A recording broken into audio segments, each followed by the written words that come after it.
indirects. Je voudrais savoir s'il y a des coauteurs indirects. Est-ce qu'il y a aussi des coauteurs directs ou des coauteurs complices indirects? M. Gbagbo est accusé d'avoir, conjointement avec ses membres de son entourage immédiat, d'adopter une politique et un plan commun. Nous allons démontrer que des attaques ont été dirigées de façon systématique et généralisée contre la population civile par les forces placées sous son contrôle en exécution de cette politique.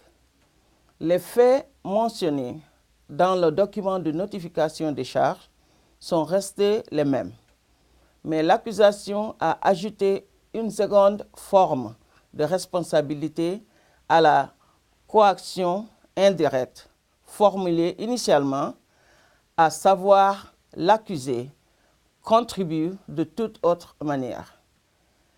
Il est noté dans le cadre de la procédure en cours que l'accusation demandera la confirmation des charges sur le fondement de ces deux formes de responsabilité, dans la mesure où nous estimons qu'elles sont toutes les deux applicables pour ce qui est des actes commis par M. Gbagbo. On a comme l'impression que c'est une Cour pénale africaine. Donc j'aimerais savoir, depuis que la Cour pénale internationale a été créée, est-ce qu'il y a eu des procédures à part l'Afrique?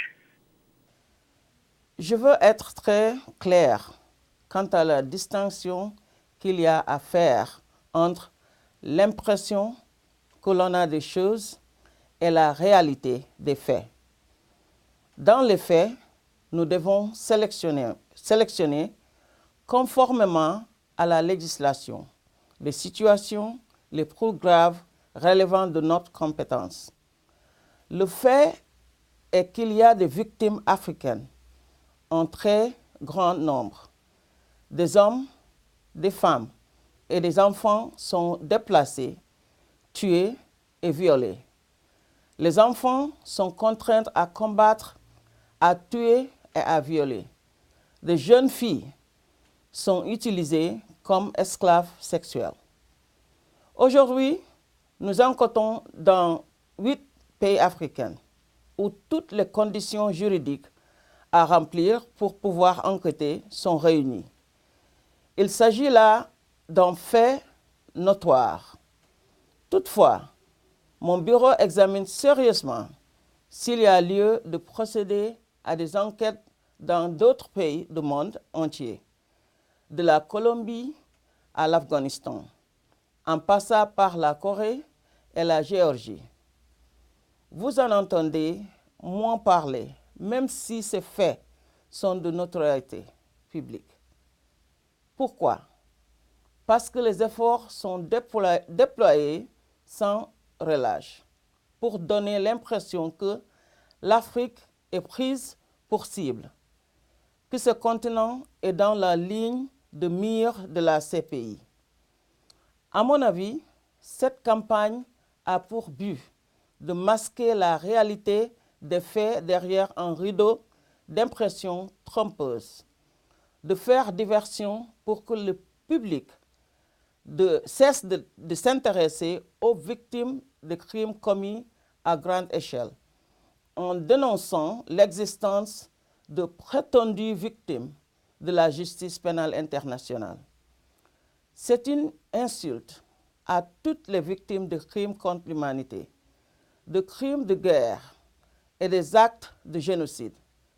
Il ne fait aucun doute que nous luttons pour le bien des victimes africaines et chacun sait pourquoi elles ont besoin de notre aide.